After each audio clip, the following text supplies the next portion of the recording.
Welcome to Directionally Correct, a people analytics podcast with Cole and Scott, and today's guest, Gina Thoebes, VP of Organizational Performance at the Arizona Cardinals NFL football team. Hey, Directionally Correct fans. If you're looking to stay connected to the podcast, make sure to subscribe to our Substack newsletter, watch our videos on YouTube, or listen to the podcast on your app of choice. This podcast is dedicated to you to help educate and entertain you on how to effectively do people analytics. We are a listener-supported podcast, so please consider becoming a patron. If you'd like to support the podcast by becoming a patron, you can find a link to sign up in the show notes or at patron.podbean.com/directionallycorrect. Thanks for being a listener. All opinions are our own and do not reflect those of any other organization. Gina Thoebes, good to see you. Nice to see you, Cole Napper. Hey, by the way, my son thinks your name is snazzy. He asked me who I was going on a podcast with, and I said, my friend Cole, and he's like, that's a snazzy name. Well, I got a snazzy name and a snazzy outfit today. I love your outfit. Way to shout out. So for those of you who are listening on audio only, I'm wearing all Arizona Cardinals gear that Gina so graciously sent over to me. And if this is not indicative of it, I do accept bribes. So if any other listeners want to send me things, I will graciously take it. But Gina, I'm so glad to have you here today. I was thinking about, I don't know, we could go a lot of different directions with the podcast, but I was thinking maybe we start out with just like leadership development. What is leadership development, and how did you, in your career, how did you get into this space? The first question is really big. So I'll try and keep it concise. And when I think about leadership development, I think about the what and the how. So I'll start with the what. What's really important for developing leaders is that we get them focused on like 3 buckets of things. So awareness, self-awareness, other awareness, building their own leadership identity. And then the next thing would be capabilities. So knowledge, skills, knowing how to do the things leaders need to do, such as build trust, provide feedback, so many important skills that leaders need to build. And I also think knowledge of general psychology, a basic knowledge of how people are motivated, social psychology, how people work in groups is really important to be an effective leader. And then the third bucket that I would put in the what would be versatility. I'm a huge fan of Rob Kaiser's work and the LVI, and I really believe that the most effective leaders build off their self and other awareness and have built up enough knowledge and skills that they can read situations and then adjust their style accordingly based on the demands of the situation. And then for the how, oh, sorry, did you have a question? No, I was just saying, you finish up and then I'll ask. Okay. And then for the how, I really recommend people grapple with these concepts. You have to practice. It's got to be experimental. It should not be passive. You've got to try these things out. Leadership development should be uncomfortable. You shouldn't be just passively enjoying a presentation. Well, you mentioned Rob Kaiser. Who is he and what is his framework, and why should people utilize that type of information? I don't have a full background on Rob to provide you, but he's definitely I was thinking maybe 20 seconds. He's one of the people that I look up to in the leadership arena for sure. So he developed the Leadership Versatility Index, which is a 360-degree feedback tool that you can use to develop leaders. And it really plays on these tensions of how do we make sure that people are both enabling growth from others, while also driving performance and playing those tensions. But I mean, he's a scholar. I don't know how long he's been in the game. He's been in the game a long time, and is a practitioner. He really does. He blends that practitioner scholar gap really well. So all of his stuff is very evidence-based, but also really practical and easy to use in an organizational setting. Well, I would go as far to say I've only met him once, and it was at dinner with you, and he was a very gregarious individual, loud and boisterous and fun. And I really enjoyed meeting him. And so wanted to give him a shout out. And it was great meeting you at that dinner, by the way. So, it's funny how the worlds collide at PsyOps sometimes. But I wanted to ask you a question about So I wanted to kind of tee up the foundation of like what is leadership development, why it matters, because you've applied that in a few really interesting scenarios. I'd like to kind of start out with the present and work our way backwards. But like, how does leadership development play a role in an NFL organization? Yeah. So leadership development is a huge part of my role right now at the Arizona Cardinals. We're just in the thick of launching our own signature leadership development program. But I think one of the things that we realize really well in professional sports is that we have to practice and develop our skills and focus on continuous improvement. And so we're really, really focused on getting all of our leaders and beyond the field, right? The business office, really focusing on all the things that a lot of fans might not have front of mind, all of the marketing, all the brand development, corporate partnerships, ticket sales and service, our amazing creative teams that create all of the cool graphics and videos and things that you see out there. Those are all filled with leaders, and we're in a really high stakes environment where it's very, very public. So we need the highest level of leaders who feel confident, who can act quickly and have good strategies to tackle tough problems. Yeah, I think it was probably over a year ago. We had Charles Sherbaum and Harold Goldstein on the podcast to talk about the work that they do in the NFL Combine in terms of selecting folks. Presumably, leadership is one component of that. And I always think about things like I wrote an article a while ago about peak performance and its relationship. And I think I referenced a lot of stuff from, God, what is his name? The guy who did the meta analysis on IQ, but he had done some work earlier on peak performance. Sorry, it's escaping me. He's one of our previous guests as well. And I'm curious, how does the role of leadership development play a role, again, in an NFL organization in terms of achieving peak performance and taking people to the next level in terms of their ability to do their jobs effectively? Yeah, I think that, one of the number one things that leaders need to understand is how to build and drive effective, high performing teams. And so that's something that we focus on in leadership development is getting people this understanding of how teams work and individuals and how to get people posed for peak performance. I actually just did a coaching session yesterday where we were talking about how do we get my team to peak performance and leveraging what we know about driving people, but also knowing that we need stillness and we need to build in rest and intentional reflection to drive peak performance. And sometimes you don't think about that as a leader. You're just like, go, go, go, objectives. And so for leadership development, I think it really allows us to hit our objectives because, you can try without strategy to hit your objectives. And with leaders who think some leaders have natural interpersonal skills, but I think it's a lot beyond just being good with people to manage a lot of the tensions that you face in leadership to drive great results while also helping people thrive and be engaged and not burned out. Absolutely. And I remember the person is Paul Sackett. I don't know how I could forget his name earlier. Yeah, that's a big miss on my part.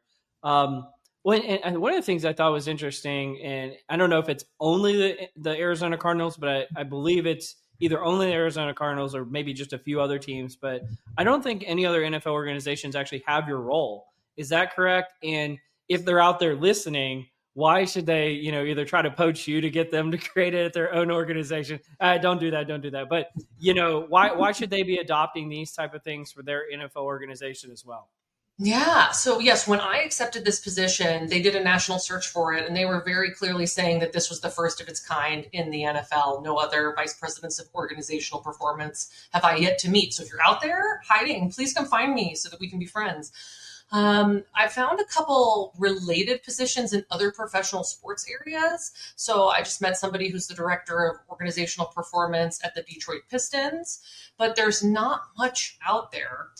And I think when they created this position at the Cardinals, they had this dream of having this internal resource that they've been using consulting for. Like, how can we have somebody who both understands talent management and strategy, but also has boots on the ground leadership experience and can serve as an internal coach?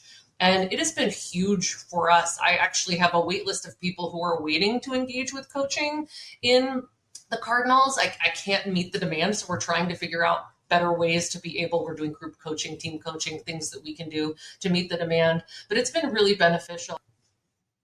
No, that is so awesome. And you've kind of been hitting on it a little bit here and there throughout the conversation, but can you just talk about like what does a VP of organizational performance do for an organization?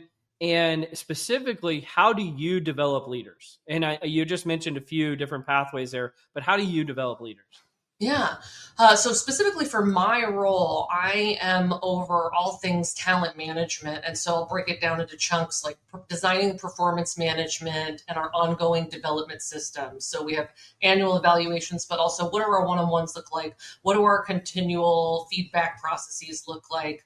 And then also employee engagement, leading our strategies there, trying to work on developing some people analytics in there too, so that we can get some insights from our HR data to make good decisions, building strategy. So I just had a great fun session where we're trying to build out a 3 to 5 year strategy on what do we want for talent management and the future of our talent practices to serve our organizational objectives and where we're going. And then for me, uniquely too, I'm also working as an internal coach. And so supporting leaders through executive coaching and executive development, which leads me into your next question of how do I develop leaders? I think one of the first things that I do is try and use some kind of assessment to be able to help them understand where they are currently. And then we have really great dialogue about where they want to be. At the Cardinals, we've got a great behavioral competency framework that lays out where we want to be. And so that's helpful for us to be able to see, okay, where are we? And then aspirationally, how can we focus our development on the key areas that you need to develop in? And then through active and appreciative inquiry in coaching, and then also skill building and really working to help people experiment with new behaviors, try them out, gather feedback, and start building a new identity of themselves in these new leadership behaviors and how they see themselves as a leader. Does science and data play a role in this in any way? And how does your background play into this in addition to that? Yeah, I think science is incredibly important in this. So I just actually had a wonderful conversation with David Day from Claremont McKenna, who's a leadership development like scholar who, if you're into leadership development, you should be reading his work. It's amazing. But he was saying that one of the pitfalls that a lot of organizations can like fall into is falling into leadertainment. So thinking that leadership development stuff that's entertaining is helpful. And I think all leadership development needs to be grounded in the science and the research of one, how do adults develop? Two, what are leadership behaviors that actually drive effective teams and results? And so it's important to use good, valid assessments that help with that.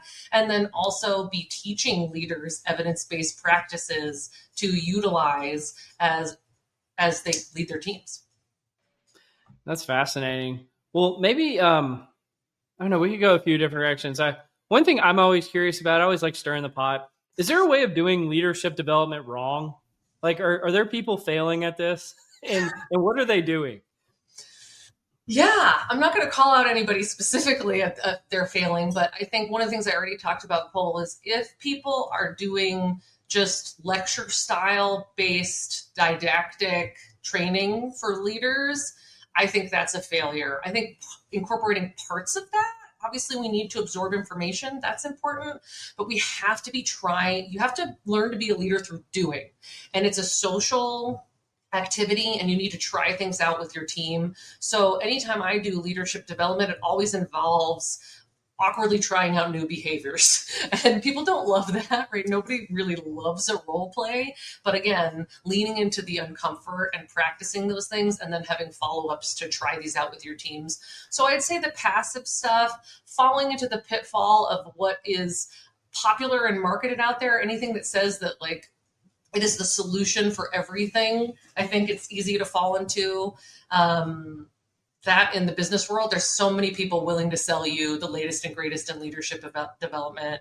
And if it's not rooted in science, I think you're doing it wrong. If it's not challenging people to practice, I think you're doing it wrong. And also, I think if you're just trying to color code people and put them into groups, I think you're doing it wrong. Well, you've practiced this in a sports organization that's trying to, again, achieve peak performance. Before this, you were doing that in another context to try to achieve peak performance, which is in the medical field. In the Cleveland Clinic, who, again, from my knowledge, is one of the most cutting edge, research and practice fields for, advanced surgical techniques and things like that. Can you talk about doing this type of work at the Cleveland Clinic as well? Yeah, so I felt so fortunate to get to work with the leaders at the Cleveland Clinic because you're right, the amazing minds and people who are working at Cleveland Clinic and they're doing such cool things. We had a giant quantum computer on campus that we would walk by as we're going to things, and I just was always in awe of that. And it was really fun to do it in that context. I think, especially because the people at Cleveland Clinic, it's an academic medical center, so they appreciate rigor. So anytime we were designing anything in terms of leadership development or anything in terms of, I spent a lot of my time in measurement strategies for leadership development at Cleveland Clinic there. And they were allowing me to do applied research around it. The things that most organizations would be like, no more than, 4 or 5 survey items, please. They really wanted applied research to make sure that what they were doing was evidence-based and having the impact that they wanted. So that was really fun to have people who match that level of how can we do this right? We really care about science. Got to work with Scott Tannenbaum and bring him in to do some teams work there and develop their teams programming. And that's, again, a place where it's really easy to get away from the science. So many popular solutions out there that aren't based on the science of teams. But Cleveland Clinic was eager to do it right and embrace the research-based approach. Absolutely. And then before that, I think you were at Macy's. Now, that was a little different and weirder. You want to give me some stories about your time at Macy's? And I think was that even before your graduate training? Yes. So Okay. that was like a previous life, Cole. I honestly call it a previous life. So I came straight out of undergraduate and thinking I wanted, like many IO psychologists, thinking I wanted to go into clinical psychology, but it just didn't feel completely correct. And so I started working at Macy's, I think my junior year in college, and I just kept getting promoted there. And I think it's probably because I had a lot of success leading people. I use psychology to help motivate people and create a fun work environment. And it turned into a 12-year leadership journey. So starting from a part-time clinique sales associate there, just as like a fun job to like pay for fun on the weekends. And then got approached about leadership and was like, okay, hey, I can take a break and not go to grad school for a moment and enjoy being financially stable and have a career, and fell in love with leadership. And that's kind of what sparked my whole journey into what I'm doing now, is that I loved the opportunity to create and work with teams to be a leader and see the positive impact I could have in creating a fun work environment. And then when I got to go to that level up and start developing leaders, that's when I was like, this is my favorite thing. Getting to coach and develop people and see them step into their own leadership identity is my favorite thing and still fuels my work today. Does anything crazy happen in retail?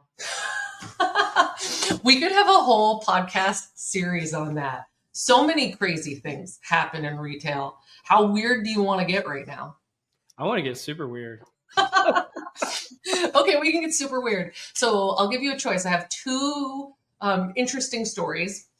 One's like drama intense, and one is like inappropriate funny. Where do you want to go first? I mean, I think you know where I want to go, but I'm going to let you choose. Inappropriate funny? Let's see. Did I pick right? We can always edit this part out. Okay, so in my first store that I managed in Oregon, I had this amazing little sales manager team. It was like a $20 million store, so I had I think like 6 or 7 sales managers. We were very like a group of really tight knit, wonderful, like young professionals working. And I had one sales manager on my team who was just incredible. He was like one of the most incredibly wholesome people. I don't think he ever said a curse word in his life, like just genuinely wholesome. Was a pastor on the weekends. So just like very, very wholesome. And I am in my office one day. I'm going to be laughing through this, so I'm going to try and keep it together. I'm in my office, and another sales manager comes with him, and he looks like he's seen a ghost. Like he looks like completely upset. And the other sales manager's crying, laughing. She's just dying, laughing. And she's like, you have got to hear what just happened. So apparently my sales manager, his name's Jason, took a phone call from a customer who was crying and screaming hysterically, like on the phone, like, help, you've got to help me. Like, what's going on? This isn't okay. I need your help. And he's like, ma'am, how can I help you? What's going on? What has happened? Like, we will help you. Your product, it's burning me. It's burning me. And he's like, okay, well, whatever it is, stop touching it. Like, get away from it. Like, do you need me to call 911? Like, what is going on? And she's like, no, it's your underwear. It's your underwear. It's burning me. I don't know why it's burning me. And he's like, well, take it off. Like, ma'am, like, please, like, what's burning you? And she's like, I haven't taken it off in 7 days. I can't take it off. It's burning me. And I'm like, so this is like the most ridiculous thing. He can't even tell me what she was saying on the phone. They're trying to talk to me. The sales manager's crying. He's in tears. We think hopefully she was pranking us. We don't know, but she seemed really, really serious. Apparently he was on the phone with her for 20 minutes about this underwear and how it was burning her. And I think that he was probably still traumatized from this event. I'm still traumatized. I told you it was weird. Yeah, that's funny. That's super funny. Well, I don't even know how to get us back on track now. Well, let's do like a really hard pivot. I think I can't even do it. You said you were into mindfulness. Right. It's a perfect segue into mindfulness. So how does that relate to leader development or what? I don't know. Why are you into that? Yeah. Well, I started mindfulness during COVID. So back in 2020, when COVID launched, I was in the year where I was going through getting ready for comps for my grad program.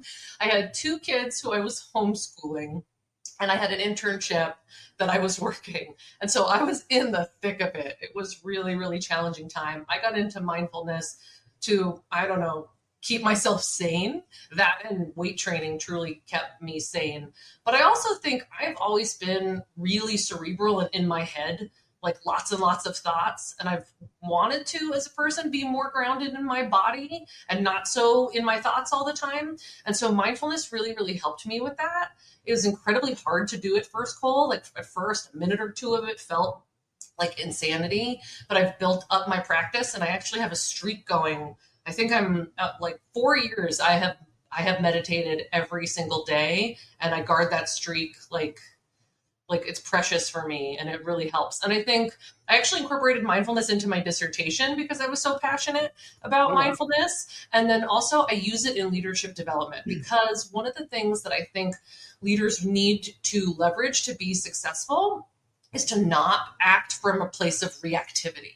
And so mindfulness really helps people to take a pause, take a breath, and then react with intent, like act with intention rather than react with emotion. Because in high stakes moments or with teams, you sometimes can break trust really quickly and it's really hard to get that back. So those powerful moments and understanding how to ground yourself and pause, I feel like is a superpower for leaders. And is this a part of your coaching practice as well? And I think you told me that you're actually expanding your coaching practice as well, right? Yes, it is a big part of my coaching practice if clients are interested. So in my executive coaching practice, the clients take the lead. They get to decide what we're doing, more so than like leadership development, where I'm like, here's where we need to focus. So if they tell me they're stressed or they're reactive, I'll set up some options and we'll experiment with mindfulness. I've worked with some clients on trying out box breathing, doing intentional reflection before high stakes meetings and moments, even progressive muscle relaxation for people who are dealing with high stress situations. And I am expanding my coaching practice. It is live now. It's coaching and executive development. So I'm very excited about that. Well, that is exciting. Well, congratulations. Thank you. One thing I think about, so tell me, I'm about to tell you a quick narrative and you tell me if this is wrong. How about that? So earlier in my career, I did a few different organizations. I'd done some research on what it takes to be a good leader for a first-time leader. And the research that I'd done basically came to the conclusion that when people become leaders, and it's not 100%, but I'm just going to act like it's 100%. When people become new leaders, all of them are bad. And then the only difference between a good leader and a bad leader is a bad leader will continue to stay bad and continue to do the things that they've always done. And a good leader will actually make the effort to change from being a bad leader to becoming a good leader. Is that true? And from your experience and the research that you've done? And second of all, how do you take a person from being a bad leader to a good leader? Yeah, I think elements of that are true. I think some people start further out ahead of others in leadership because they have better interpersonal skills. So being able to perspective take, like, right, EQ, IQ, if you're ahead in that and you understand how to connect and relate to people, you have a head start, because leadership is really, how do you exert influence and how do you get people to want to do what you want them to do and structure work. So I feel like that gives you a head start. But yes, I think especially as you grow and develop throughout your career, every single time you level up, your behaviors, your strategies, they need to evolve. So if you're not constantly learning from experience and seeking and striving to improve and understand what you don't know and how to get better, you're going to top out and not do well in leadership. And how do we take how do we take bad leaders to good? I think the first part, going back to what I said before, awareness, they need to know that they're bad, right? If you don't think that you're bad and you don't have a compelling reason to change, you're just going to keep going. You're just going to keep rolling. So you're going to need some kind of information, whether it's feedback, poor results, something that's going to knock you out of your comfort zone and gets you that motivation to evolve. Absolutely. Well, you and I have a little bit of an announcement to make, right? Don't we, Gina? Ooh, are we doing it here? I think we're doing it here. Well, I'll go ahead and I'll do it, and then we can kind of move on to the next segment. But one of the things that's really exciting is in the process of creating a data-driven HR academy.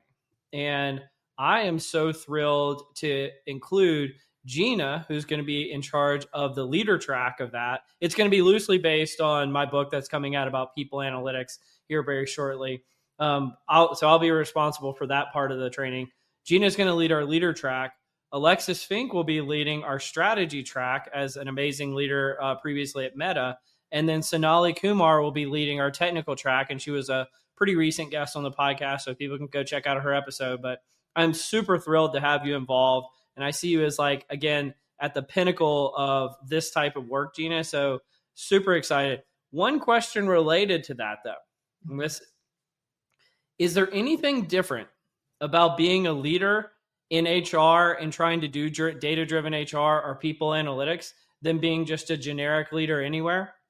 Yeah. Well, I think there are components to leadership that are the same across industries, but I think that there are some really unique challenges when it comes to what situations you're put in based on what industry you're in. And actually, Cole, I want to throw that question back to you, because from your experience being a people analytics leader, what have you seen people grapple with and have these challenges with? I'd love your expertise on this. Yeah, that's an interesting one. I would say that there used to be this graph that went around all the time, like 5, 6, 7 years ago. And it was about 3 overlapping circles about how to do people analytics effectively. It was like data science, research, and domain expertise about HR. And there were different versions of it, but that's like a simplified version. I would say the one thing that's different about people analytics leadership is the domain expertise component of that is quite different. And you have to understand, like, if you're a leader in a business, you can just go do things. But if you're a leader in people analytics, you have to influence other people to do things. You don't get to just go do things. And I think that's a completely different skill set of trying to influence, but also the components of it that are related to understanding HR, understanding data. All of that is necessary. Like, I don't think you can just plop down a really good leader over people analytics and just expect them to be successful if they lack those types of skills. But I don't know. Would you agree with that? Yeah, absolutely. I feel like there are similar parallels in other areas of HR leadership, like talent management and everything. We're not usually executing as much. We have to influence through, and so influence skills, and also really understanding the systems and how they relate to each other. I think systems thinking is really important there as well. Absolutely. Well, Gina, I think we wanted to try something out here too. Did you Oh, want to? yay! Yeah, do you want to take a stab at? So this is a test balloon. We're running this. So this goes horribly. First of all, you'll probably never hear about it, but second of all, you'll never see it again. But I was going to give Gina a chance to interview me on this episode. So I don't know. Did you have any questions for me today? I have no idea what you're going to ask me about if you do. Yeah, I want to talk about your book, Cole. That's what I'm Okay. really excited to hear about. So, can we go there? Yeah, if you want to. Yeah, I absolutely would like to go there. So, talk to me about your book. What inspired you to write this book? Yeah, and we do have an episode coming out when the book launches, but I'll go into a little bit. I'll say the inspiration was a lack of inspiration. I actually really didn't want to write the book originally. Not like this book, but I just didn't want to write a book was kind of the problem. And I was also sort of felt like it was sort of an old technology, and I was really fearful that AI was just going to come in and like make the concept of a book obsolete while I was writing it, and I feel really dumb for doing that. Um, but I think the biggest part of it is I have always had this issue that I think that there's multiple ways to do people analytics effectively, but there's also multiple ways to not do people analytics effectively. And I feel like too much of the advice that's given out there is just for organizations that have like 50 and 100-person people analytics teams and tens of millions of dollars of resources. And it's like, unless you can act in these ways, you're not going to be successful. And I just didn't think that was true. And so I just wanted to write a book that said, putting creating business value at the core of people analytics, how to do that at organizations of all sizes, and then with the introduction of generative AI, to be able to use generative AI to help. Like sometimes it's called the laggards advantage. So somebody who is like a late adopter coming in and usurping or passing everyone who was an early adopter. I think there's an opportunity with generative AI for the laggards advantage to really play a role of like, okay, you haven't made the investment yet. Great. Now's the best time to do it in history. And so I just kind of wanted to lay out a playbook for how to do that effectively and how to just be good at people analytics if even if you have 5 or 10 people doing it. Yeah, I think that's so important because I think there are many, many organizations out there who are looking for some kind of guidance, a little bit of a recipe to get started because they know they need to get started, but they don't know how. Because you're so correct. Like, we are not going to have a team of 50 or 100 people work Yeah. on this. So, talk to me about what it was like to write this book, right? What was the experience like? It was rough. I mean, it was no, because I think I've told this before on the podcast, or maybe I haven't. I don't know. Um, I so the book publisher gave me a contract to sign in I think roughly April of 2024, and the book was going to be due in March of 2025. And so I just, when they gave me the contract, I just sat on it for months. I was like, I don't know if I want to do this or not. So I think sometime in the September, October timeframe, the publisher reached back out to me and said, "Hey, you haven't signed this contract yet. If you don't sign it now, we're withdrawing it." And so I said, "Okay, I'll sign it." But I assumed that meant that the due date for the book got cascaded again a year into the future. It did not. And so I essentially had from October through March 1st, so basically all of February, to write the book, which is like half the amount of time that I needed. And so I was up, 5 a.m., 7 days a week, every day, writing until work started. And then on the weekends, I would again get up at 5 a.m. and write till 1 p.m. in the afternoon on Saturday and Sunday. That went on for months. And frankly, I was very burned out during that time frame. And so wouldn't suggest, 0 stars, would not recommend, don't do it that way. But I will say what it did do is it kind of got me excited about some of these topics that either I already kind of like had a predisposition against, or that I was kind of burned out about talking about. Because what I wasn't trying to do is to, some people will just really, they'll cut a book into sections or chapters, and then they'll just talk about that section in isolation. And the biggest thing that I wanted to do is yeah, I'm going to have a bunch of chapters, but I want to weave together an entire narrative about how to do this effectively. And that became quite exciting to do in that process. And I think if I had spread it out over too long of a period of time, I would not have been able to do that as effectively. Yeah, yeah. So like the energy expenditure and the pure focus that you had to do, obviously like draining because you not like you've got to stop your day job and you have a family too. So all of those Yeah. things don't go away. But it sounds like it allowed you to have some kind of congruence working through this where it wasn't broke up and Yeah. it maybe flowed well. I mean, I remember I had a week, it was a week before the book was due, and I had written all the chapters, and I essentially had to go through the entire book in a week and finish it. And it was not close to being finished. And so there is a lot of congruence just from the fact that I was literally for an entire week diving deep. And I will say also that fear of failure is a powerful motivator. And for me, at least, and yeah. So I just wanted to make sure that when I submitted it, it wasn't the worst thing I've ever done. Yeah, yeah. Well, I'm excited for it. Seems like it's been doing good so far with pre-sales. Yeah, I mean, it hasn't technically come out yet, but it did make it up some lists on Amazon and things like that, which was neat. I think it was like a data science list and then an HR list, and then maybe like 3 or 4 other lists. It made it to number one in pre-sales there for a little while, so I was pretty excited about that. Yeah, yeah. I saw that. That is exciting. Well, I can't wait for it to come out. I'm excited to read it. Yeah. So switching away from your book, do you want me to keep going? Shall I keep interviewing you, or do you want to Do go to a one different more, side? and then we can go into Cole's Corner. How about that? Sounds great. Okay, so I I feel want like to hear. I'm boring people. I don't think we're going to be boring people. I want to hear a hot take from you in people analytics right now. What's something that you think people are getting wrong? Ooh, okay. Here's something. I was talking to somebody about this at a leading tech company yesterday. They basically asked me the question of like, what should people analytics be doing right now? One of the things, the context of it is I've been saying a lot, things like dashboards and SQL queries and writing reports and all of that kind of stuff. Well, that's going to go away with generative AI. And so like, what do you do instead? And I think the hot take that I have is that people analytics has really 3 options for how to move forward.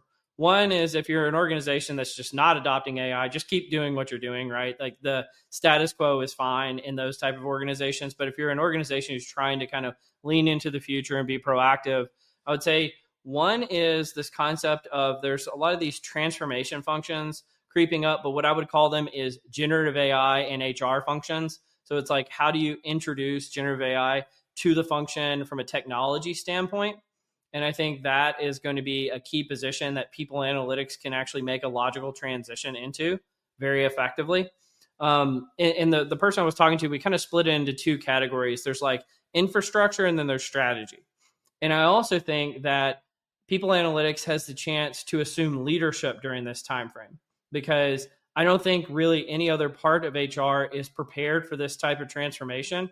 And so if it wants to go the infrastructure route and say we're going to be the implementers of generative AI, we're going to help with that transformation, that's great.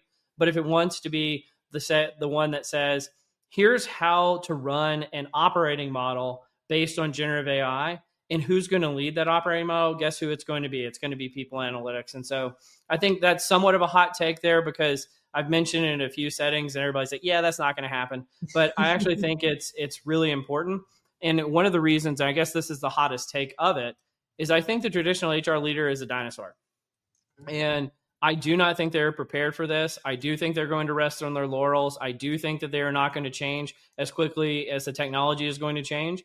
And you're going to need a digitally native, AI native type function like people analytics to truly capture this. Because the thing that I see happening is organizations, they've never really like wanted HR. It was always kind of foisted on them, like they didn't. And so they would rather just, technology come along and just replace the whole thing. And I just don't think that that's feasible, at least in like the next 10 years, let's say. But what they are going to be looking for is who are the leaders in HR who can transform from within? Or what's going to happen is they're going to be forced to transform from people outside of HR. And I think that the second of those categories is a worse option. And so if you're going to transform within, it's going to come from functions like people analytics. Nice. I like that. Thank you. Yeah. All right, Gina, I don't know how that experiment went. We'll see if it makes the cut, but Let's try. Let's do some Cole's Corner. You want to join me in Cole's Corner? Absolutely.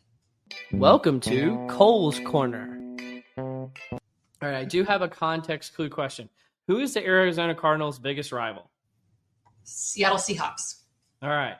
So, since we know that you love the Arizona Cardinals, you cannot use them as the answer. Who is the best NFL team between the Dallas Cowboys, the New Orleans Saints, and the Seattle Seahawks, and why?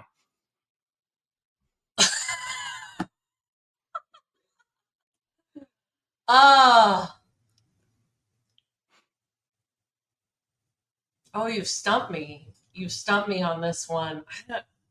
This is your chance. I'm literally wearing a Cardinals outfit. You could return the tennis ball and just say the Cowboys, and we can move on, and I could just be so happy. I honestly don't have an opinion. Like, you picked. I don't have. I purposely picked teams that I knew you had no connection to, but right? that I would care about. Yeah. Yeah. Oh, that's really challenging.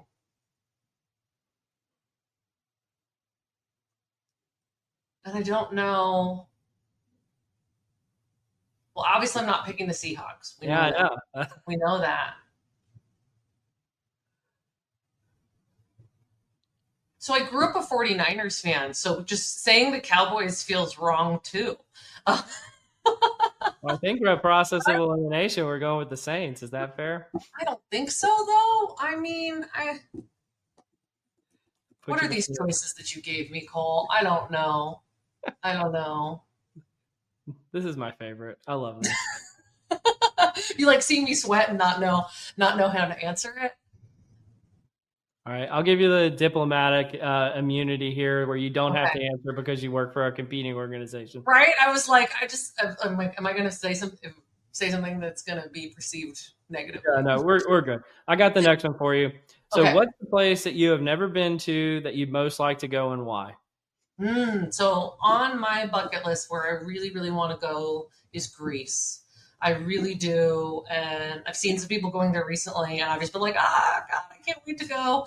I love Greek food. I think Greek people are incredibly warm and amazing and fun. And just every time I see a picture of the blue water and the white buildings and the landscape, I'm like, that's what heaven looks like. That's where I need to be. So I'm very excited to go to Greece and experience the amazing culture and food and breathtaking landscapes. Do you have a time frame in mind, or are you just, this is hopefully sometime in the future? I don't know. My kids are still relatively young, and so I don't know how much I want to take them on a flight to Europe right now. A 5-hour flight feels like the max for them right now, and while maintaining my sanity.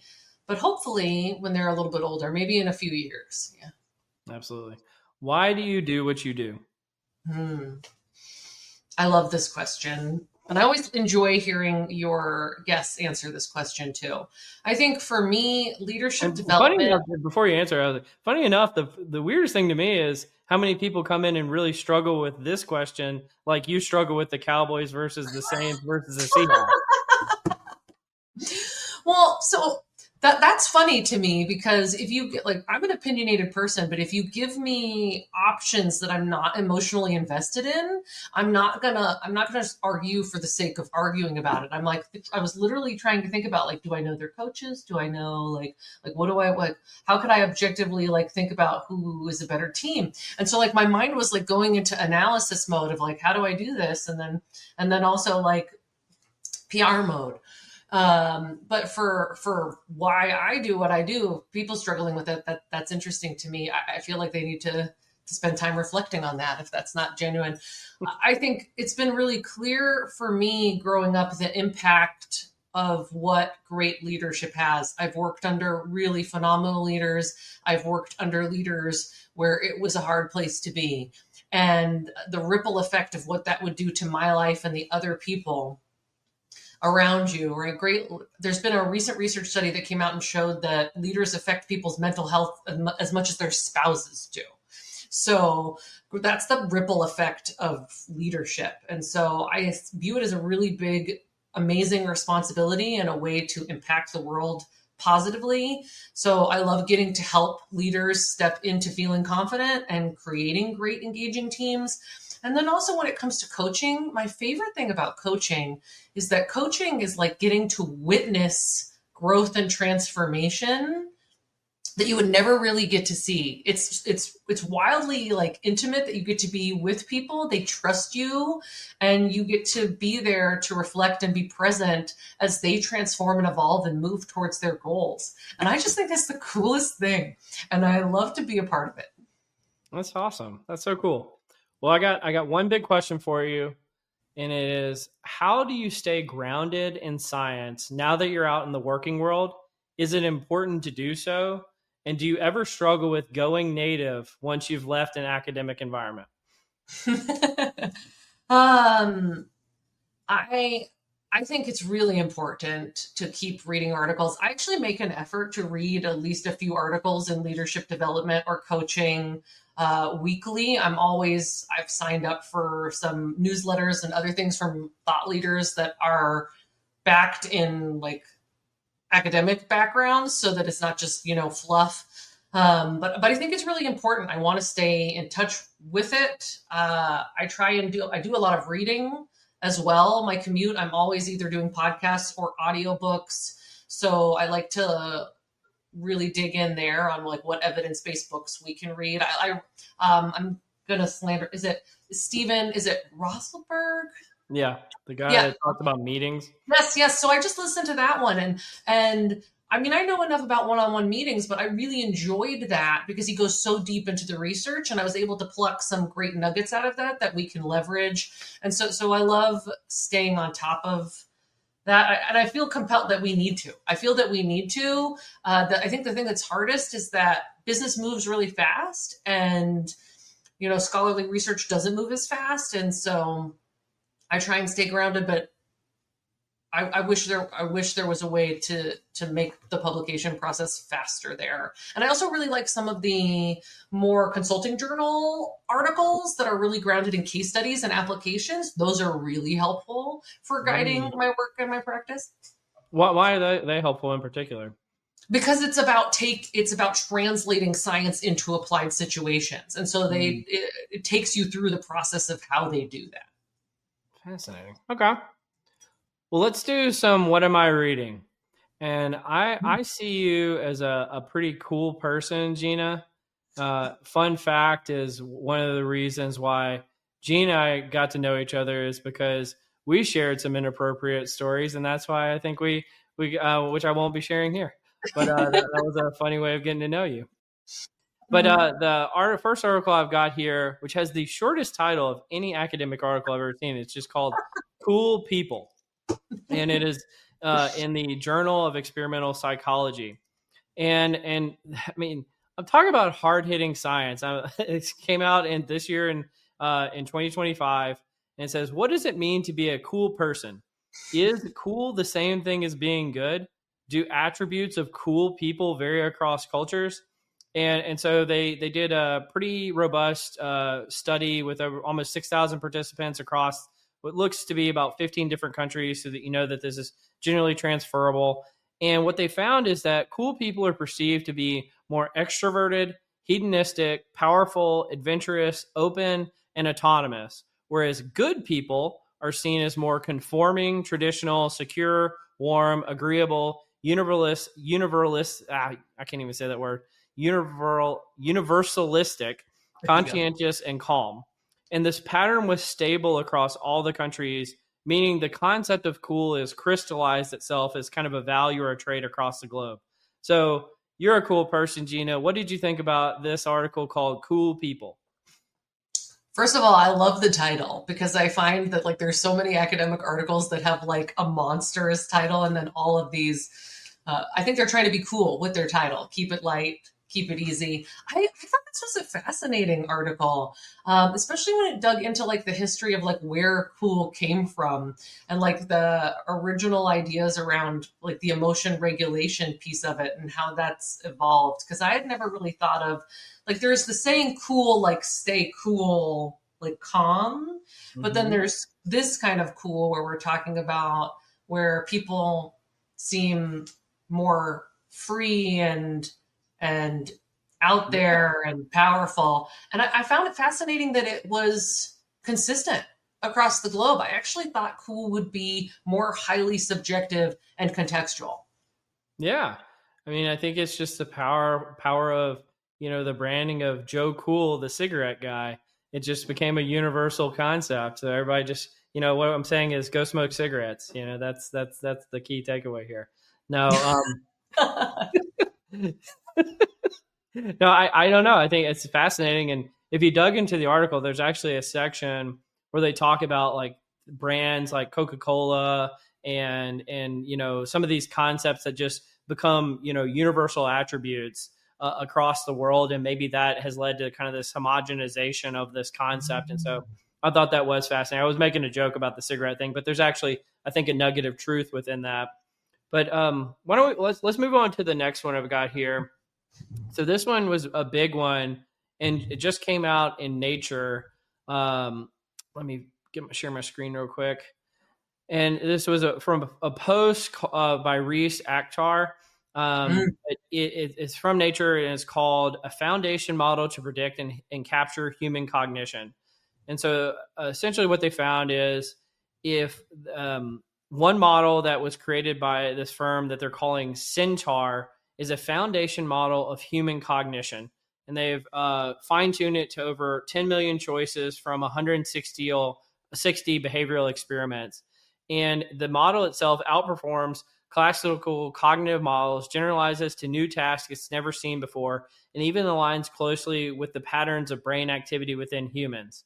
And so basically, I think if what they're saying is true here, that this model can essentially mimic human behavior almost perfectly, if not which is a weird thing to say, to mimic human behavior at a superhuman level, but it essentially can do that effectively. And so what the article talks about is kind of the implications of, could you run entire psychological experiments on humans without needing a human? And the data set that they had was called Psych 101. With a data set of more than 60,000 participants on over 10 million choices that they'd made across all of these 160 experiments. And so, I don't know, this is fascinating. And I wonder, does this have any implications for things like leadership development and training and coaching and, all of that type of stuff too? But what did you think about this one? Yeah, I thought this was fascinating, and like at the same time, it excited me and also made me nervous, right? like seeing this, I was excited because I was thinking about how this could really help with like accelerating theory building, testing out, like what I was talking about earlier about research to practice and like how we could get research to catch up to the speed of practice. This could be potentially something that could help with that. But then at the same time, immediately I went to like, what would evil people do with this? And I was thinking about like how, and not that these people are evil, but also like thinking about marketing and tech and immediately like, how could this be used to manipulate human behavior in the future? Yeah. Well, how do you think it could be used? Well, like I think like from a marketing standpoint and thinking about that, right? You were just talking about how the past article, like how these narratives from marketing have influenced cool. So if we can predict and understand like how people will act, then we can get real Machiavellian on it and set up things so that we, in ways that we know they'll react that way. Yeah, no, that's fascinating. Yeah, I just think about it in the sense that, like, so we talked about, is it good, is it bad? But let me think about it from like a practical perspective. I just love that it could reduce the barriers to entry to doing good science. Mm-hmm. Right? Like, what if you could do an entire dissertation worth of research in like 20 minutes? Like, wouldn't that be really, really cool and accelerate the developments in psychology and potentially sociology and any of the softer sciences, and maybe even make them truly more quote unquote scientific, since they do get that criticism sometimes of being, not as scientific as other disciplines, if you had this type of model to put forward. And so if I were in graduate school right now, I'd be trying to get access to Centaur or whatever it's called, and see if I could use it for my own research. And then even for at least for a little while, there's going to be enough currency in doing kind of like parallel human versus, Centaur experiments to see where the divergences lie. And even doing that type of work, I think, would be a helpful scientific endeavor. So I don't know, that does seem interesting to me. Yeah, that would be nice to do a comparison side by side and see like where the differences fall. I think that they acknowledged this in the article too, that it was trained on weird populations because that's the way most of our research is. And so I think that's a future thing. Obviously, we need to think about too is how do we get away from the bounds of just having it be weird populations?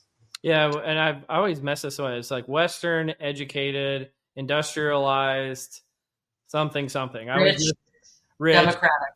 Yeah, okay, democratic. I always mess those up. But sometimes we use acronyms on here. We're like, yeah, everybody listening is gonna know this, and they just think we're talking about like, oh yeah, those people are so weird. It's like, no, We talked about cool people, weird people. We're all over the place. exactly. All right, I'm gonna hit you with the last one. I'm gonna assume you don't have a care about this one that much, but it is fascinating in my world.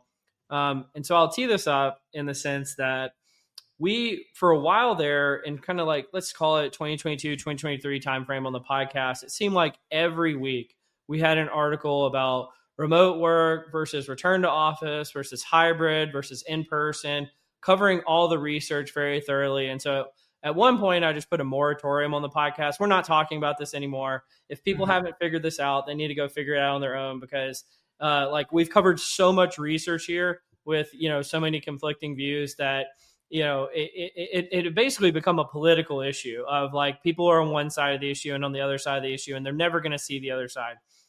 With that as context, HBR recently published an article by Peter Capelli and Rania Nema called Hybrid Still Isn't Working. And it says, evidence suggests that hybrid is hurting collaboration, exacerbating social isolation, and weakening culture, and here's how to fix it. So I don't have too many thoughts about the article itself. What I had interesting thoughts on was the reaction to the article. The people that are pro remote work lost their minds. And again, there's some names in here like the Nick Blooms of the world at Stanford and folks like that.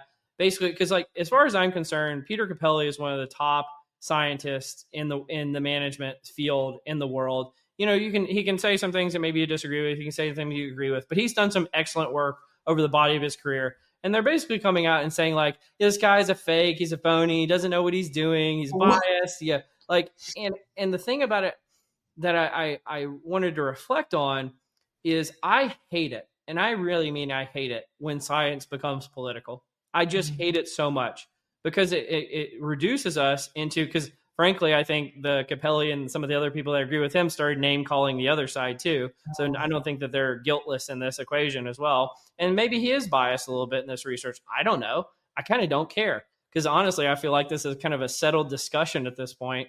But the point to me is I really hate it when we kind of are throwing stones at different people that are on different sides. Because what is so interesting to me about it is how people fail to see their own motivated reasoning on their own side. And it's because they will not acknowledge that the research that is counter to their point or maybe rebuts them effectively, they'll act like it doesn't exist. And then they always accuse the other side of suffering from that same disease. And to me, it's like this recursive cycle is just really stupid and anti-productive in my opinion. So I just like, hey guys, let's quit it. How about that? I don't know. What did you think about this one, Gina? Again, I assume you work in person, you work in the NFL, you probably don't have a dog in the fight of what's going on with return to office, but did you have any thoughts about this one?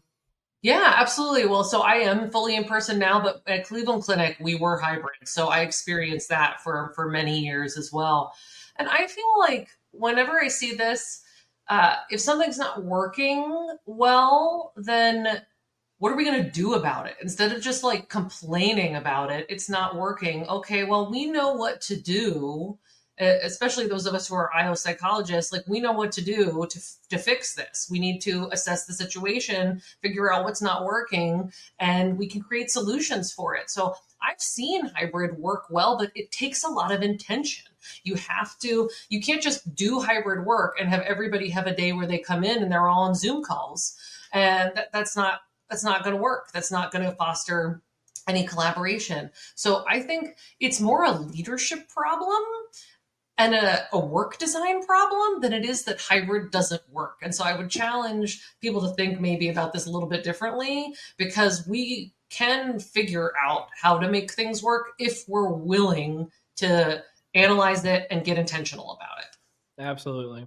And so just because I haven't covered it in probably a year and a half or 2 years, I'll just give my perspective on the hybrid versus remote versus in person. And it is this. My last job, I was hybrid. My current job, I'm remote. And then obviously before the pandemic, I've been in person my entire career. And so I've experienced all three. And the thing about it that I think is, if you're a person who is solely advocating for remote work, you're underestimating the need for collaboration, right? And frankly, I'll just say loneliness. I feel a lack of collaboration and more lonely when I'm remote. A person who solely advocates for in-person work is just living in a stilted universe that isn't in touch with the reality of people's complex lives. If you're a person who's only focused on hybrid and you think hybrid is the greatest end all be all, you already hit on it a second ago, which is sometimes the people you need to actually collaborate aren't even there. And so unless you have incredibly structured and regimented hybrid work, it's not even that great. And even then, you have to take such a heavy-handed approach as an organization to make that happen that it probably causes more problems than it solves, right? And so my point is, with each of the scenarios, there's pluses and there's minuses. And the folks who aren't willing to acknowledge the minuses of each scenario, in my mind, you're just politically driven, and therefore we don't need to listen to you. And so that's my perspective on it. I don't know. I thought it'd be cool to end there. What do you think about the episode, Gina? Was this fun? Is this cool? Yeah, absolutely. We're done already? Did we spend our time? I think we have spent our time. I think that you're absolutely fantastic. I think that Arizona Cardinals are super lucky to have you, and every other NFL team should be adopting what you're doing there as a part of what they're doing as well in their organizations. I think you are the new competitive advantage for firms in the NFL. But any parting words for the audience and anywhere they can find you, maybe about your coaching business or any of the things that we're talking about here? Yeah, absolutely. So by the time this is live, my website will be up. My LLC has been put together for a little bit, but I've been lagging on getting the website. So if you are interested in doing executive coaching or development with me as an individual or as an organization who's looking for some advisory there, you can find me at Stella Polaris Executive Development. So the website is stellapolarisexecdev.com. Fantastic. And if you are interested in our training academy, it is not live yet, but I do have a wait list on my website on colenapper.com. So check that out. But Gina, you've been amazing. Thanks so much for joining Directionally Correct. You've been listening to Directionally Correct, a People Analytics podcast with Cole and Scott. And today's guest, Gina Thoebes. Thanks for joining us, Gina. Thank you.